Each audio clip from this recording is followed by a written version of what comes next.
Hey there, good evening. Nice to see you.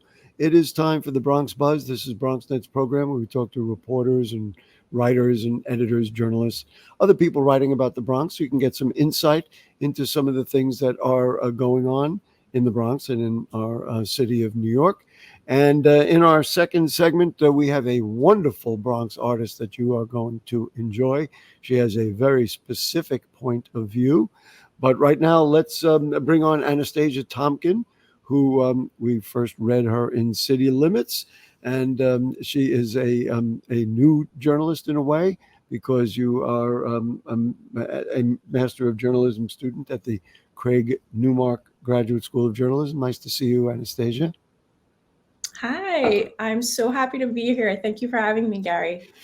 It's always interesting to me, and I know to viewers, and we talk to the journalists who are, gone through the Craig Newmark program. Where are you at in that program? Are you ready to say, okay, world, I've got my master's, I'm ready to write some more? Yes, precisely that. I'm basically at the end. My internship at City Limits was like 3/4 of the way through. So now I just have the fall semester and I graduate in December, God willing. And why journalism? Why did you go through this? At what point in your life did you say, this, this is what I want to do?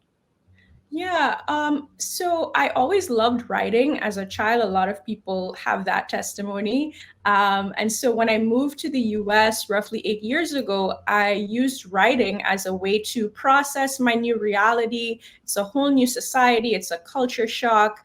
Oh, that's So I interesting. had a blog on And we should Medium. say from where. You told me from Oh, where, yes, but you from Trinidad and Tobago. that's what we wanted to Yes. establish. Go So I had ahead. a blog on Medium and I would put my writing on it. I had articles and basically it blew up from there. I got to write articles for Nonprofit Quarterly. And then I realized I wanted to make a career change and pursue journalism as a full-time career. And so I understand that you when you came here you were like, wow, I see this, I want to write about it, I want to talk about it. What's it been like working at City Limits and even going through the Craig Newmark School for you to hone that craft and make you say, wow, I really like this? Oh my gosh. Well, firstly, the people that I've met have been Oh, the sweetest, most wow. fun people. So I felt like I belong with them. I felt like Wow. they understand my sense of humor. They understand my passion for social justice. They support it. So it really made me feel like my true self.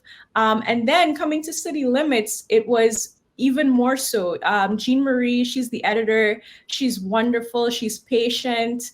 And so I was able to produce the type of work that I'm passionate about. I was Wow. covering poverty and the social safety net. And I've produced like roughly 5 or 6, I have the sixth one supposed to come out soon, Okay. articles on that topic. Great. Well, you have done a perfect intro to the story that caught my eye, and I said, "Boy, we have to have Anastasia here." New York, and the story was New York's Reparations Commission starts its work, and I really am particularly interested in this. In part because we did a show way back in, I guess it was 2022, where I did an edition of my other program, Bronx Talk, where we talked to the people in the Racial Justice Commission who are encouraging Bronxites, of course, but people in New York City to establish the Racial Justice Commission. Now that happened, but your piece talks about the next step. Would you be so kind as to explain where we are at in actually getting the work of the Racial Justice Commission to be implemented? Yes, absolutely. So the Racial Justice Commission is actually something different from the New York Reparations Commission.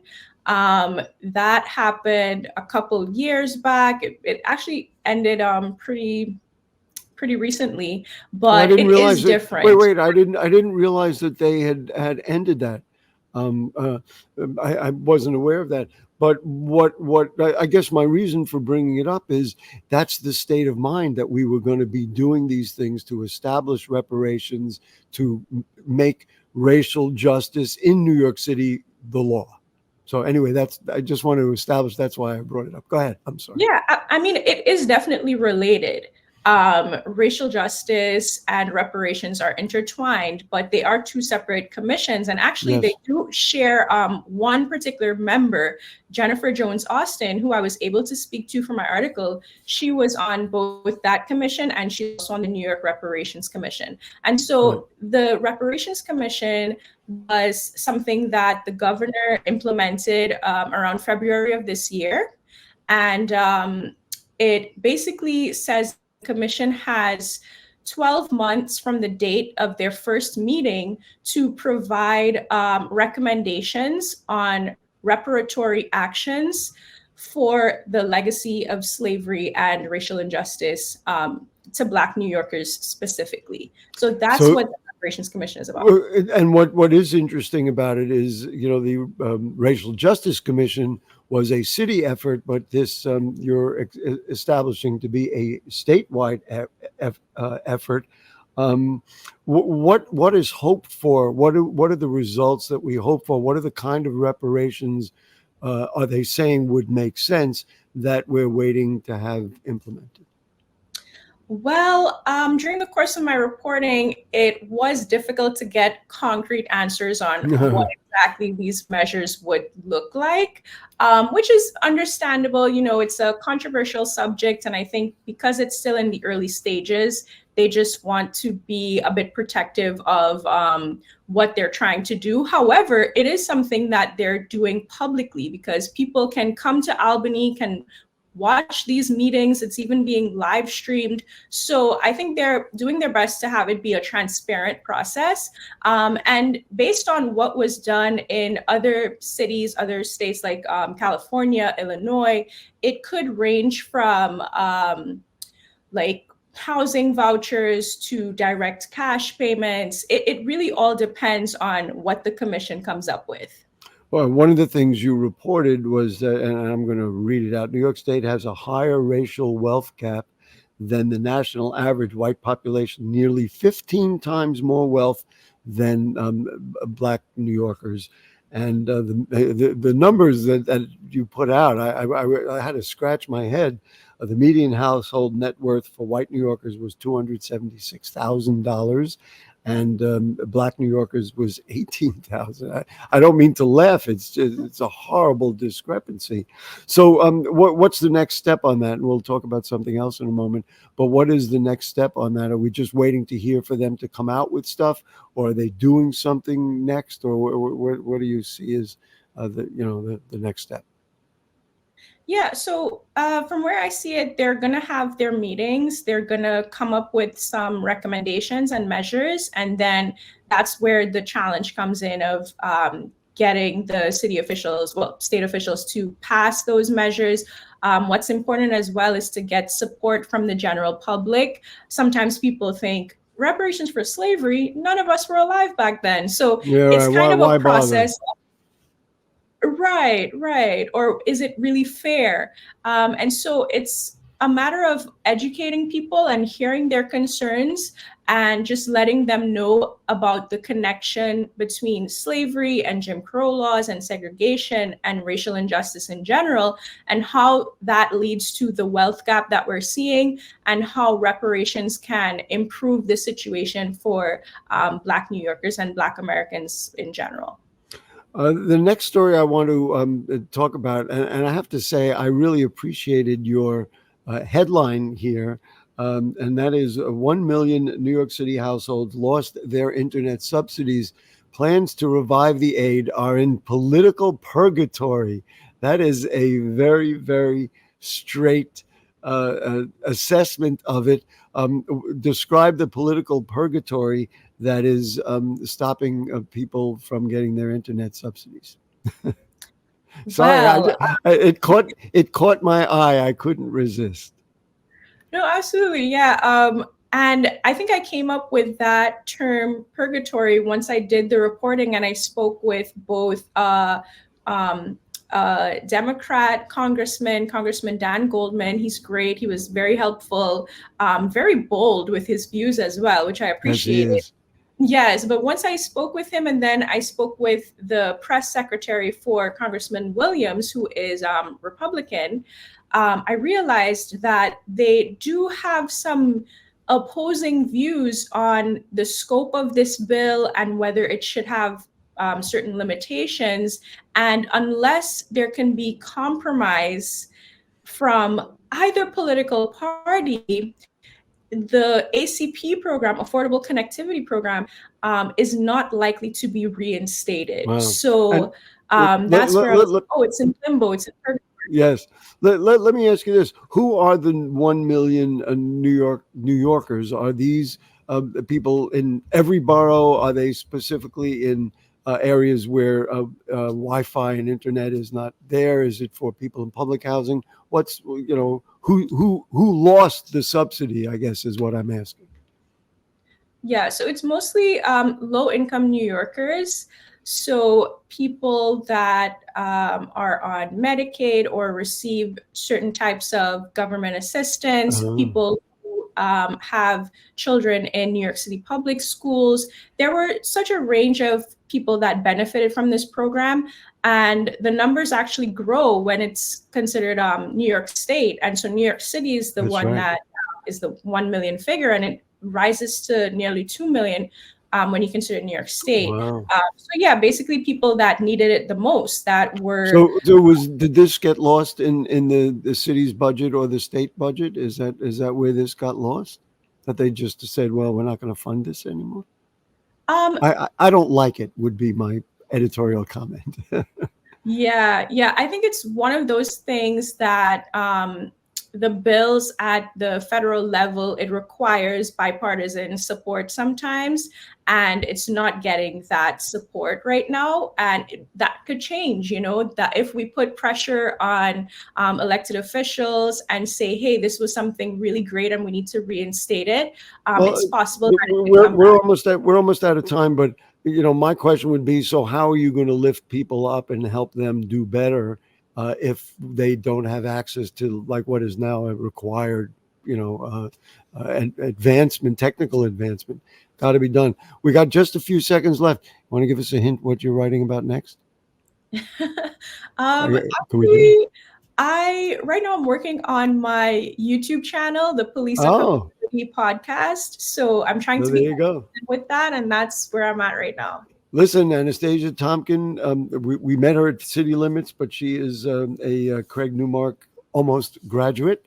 And thank you so much for joining us on the Bronx Buzz. Keep writing, keep letting us know what you're working on, and we'll bring you back to talk about it because all this stuff really, really matters. Absolutely. Thank you so much, Gary. Thank you, Bronx Buzz. Great. So we'll take a break, and then we're going to go to another artist, an artist who does political advocacy and has a point of view very similar to the one we just heard. Don't go away. 19.7% of Bronxites currently experience food insecurity. Meanwhile, instead of these nice, colorful foods, this is the best food that they have access to.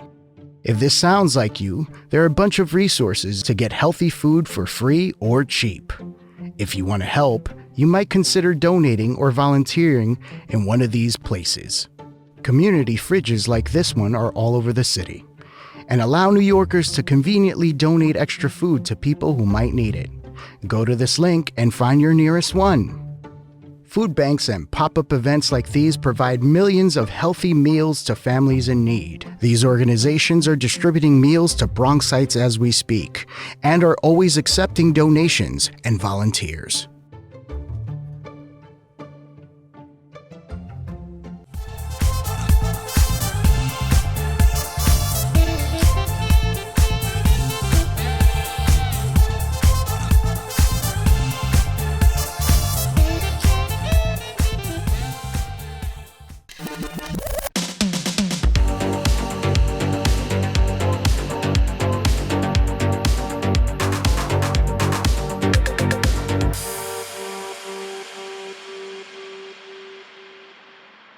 Okay, back with you on the Bronx Buzz. I was just commenting with our guests about how sometimes the segments link up together, and just coincidentally they do.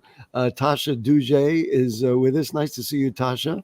Hi, everybody. Okay, now I'm going to read the description right out of the bio that she sent us because it just describes what I couldn't explain it better myself. She's a Bronx bred and based, Haitian infused, conceptual, visual, and performance artist, activist, and cultural vigilante. Oh goodness, I love that. Just tell me about what what does that all mean? What is your perception about when you make artwork and when you create stuff? What are you thinking about that gets you to that description? Oh, wow. Okay. So, again, hi, everybody. My name is Tasha Douge. Some of the stuff is self-explanatory, right? So, I actually was born in Queens, but I've been raised and went to school in the Bronx since I was 3 years old. And so, I am a Bronx girl all the way through.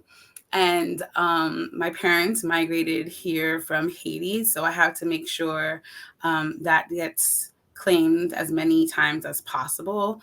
Because that wasn't, even though that's my experience, it wasn't necessarily pronounced. And it wasn't until I was on a panel discussion with Haitian and Dominican artists that that was brought to my attention. And so once that happened, I was like, I got to make sure somewhere, someplace that is noted as I continue to delve into this art practice. As far as cultural vigilante, I'm Black and I'm proud. And I'm a Batman girl, so I love Batman. And I But wait, found Batman as like Batman and Robin Batman as in and the Gotham comics. City. Oh, the Gotham comic books. City, Okay, yes. okay. Which I found out, you know, is speaking to the Bronx. Gotham was inspired by the Bronx. And I was like, this, Really? Wait a yeah. minute. I never heard that. How do you know that? That's incredible. Someone told me about it, and I if got to you look that Google up. it, you'll find it. Wow. So I mean, the Bronx inspires a Wow. lot of things, hip hop, all this. I was like, this makes sense. Wait. You're saying stuff that I hadn't anticipated. First of all, I was reading Batman comics when they were a dime. So so I would go. So don't start me with Batman because I would go down to the candy store, which of course we don't have them anymore, down my block, and and then they went up to 12 cents, and that was a big thing because in addition to the dime my mother gave me, she had to now give me 2 pennies. So I know it makes me sound old, but that's the reality. No. Listen, as someone who was watching the comic from on Saturday morning cartoons, Wow. I was just as shocked as you were, right? Because the Bronx is the underdog always. But yeah. And we invented, and you said something else there. We're best friends already. You said something else that made an impression on me. We invented everything. They can all talk about their whole lives and everything going on, the music, the culture. It all comes from the BX. There we go. Anyway, listen. Why artwork? I mean, how did you get going? How did all of that's that's rumbling in your head turn into I want to be creative and use art to tell a story? It wasn't in the beginning. Like experience for most folks that are in my peer group and most of my friends, like art was not encouraged. That was a hobby, things of that nature. But it wasn't until I was working for a nonprofit in Harlem, just realizing that the bureaucracy, the red tape was just too much. And I was just like, what can speak to like behavioral change? Like what is so avant-garde Yeah, that and it what do can the you do to thing? cross those barriers and get through? Boundaries. And this is my own advocacy. As I said, we're already best friends. My own advocacy about the importance of art and music in schools. We've got to have it because all those other things, listen, math and social studies and all these other things are important, but how do you really communicate with kids? And art gets to the soul. Oh my You know what I goodness. mean? Art literally gets to the soul. So, having an experience of going to a vagina festival is what really inspired me to create my own exhibition. And at the time, I was just trying to, because again, I was working for a nonprofit, which we did a multitude of things. But that was the sexual education and STD Wow. testing was the I cost of had that. I hadn't anticipated that you were going to say that on the air, but Oh, it's a vagina festival. I'm not going there, and I'm not going to ask where it came from or whatever. it was just Okay. again to speak to the power of art, right? So Okay. this So experience stayed with I me. want to just show this now. You sent us a few photos of this American flag thing. Let's Anderson, just put up any one of them so that I no. So what is this? So this piece is called "This Land Is Our Land," but she was nicknamed Justice, and so the irony is that the previous administration, who's currently running again this year, was talking about "Make America Great Again," "Make America Great," and I was like, for whom? And so I was immediately thinking about the Black contribution to this country. And so I was like, how can I speak to that in a very So prolific so this American flag, what is it made of? And and the pictures are she black and white. Just tell us a little. um And by the way, this was at the Longwood Art Gallery. Is it still there? oh no, the exhibition has long Has closed. closed. Okay, Yeah. go ahead, but keep going. So the work initially was created using synthetic hair, chicken wire, and repurposed cotton balls. So I do Wow. repurpose my materials sometimes. So yeah, that was the and thread because each And braid. you wove them all together. It's a Yes. weave thing. Wow, So I good for braided you. all of the hair and then sewed it to the chicken wire. Wow. And I think there are a couple more photos. And so like a photograph like this, which obviously you deliberately took so people can see it also not only in black and white, but in color. What's the thinking behind it? Or you just felt like I will do whatever I feel like with my artwork. In other words, just interpret it in your eyes for us, if you would. So again, it goes back to being a cultural vigilante, just really ensuring that Blackness is not continued to be erased in the global conversation, not just in a national context. So in that previous image where I'm laying down with Justice on the floor, that land that the both of us are situated on is at Weeksville's Heritage Center, which is a historic site of a free Black town located in Brooklyn. So really trying to be intentional on where she has visited, what is she bringing to the foreground as far as conversation, and what histories are being illuminated in her by her presence. And it's absolutely fascinating to me, and it defines to me what real artwork is. So you gave, and forgive me for using the flag, a name, and you refer to the flag as a woman. She, You her. call her she Mm-hmm, and her, mm-hmm. and you call the flag has a name, and the flag's name is Justice. Justice. Do Yes. you, Go ahead. no, do you have it there with you? So no, I'm actually at my parents' house right Oh, now. So no, I that's don't fine. have her with me. But the iterations of her that you showed previously no longer exists. So hence why she was in the show Black Sheddings. So Which was the unfortunately, one at the Longwood Art Gallery. the woman at the Longwood Gallery, right? So that photo speaks to her remains, and the video was actually a shortened snippet of me actually deconstructing that work. And why did you do that? Was that an artistic thing, or just I can't have her around anymore? No, It's too never. No, disturbing. no, I no. can't. So the for me that work, she was done. You know, she spoke to what she needed to speak to, and the beautiful thing about art, and for some of us artists who um, acknowledge an ancestral and spiritual component to our practice. Yeah, she had other plans, and what ended up happening is I had traveled, and when I returned, I had left my window open very slightly, unaware at how squirrels can get into anything.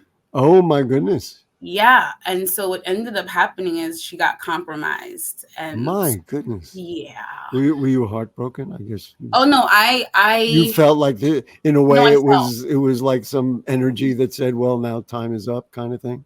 not time is up. It was more so about rebirth.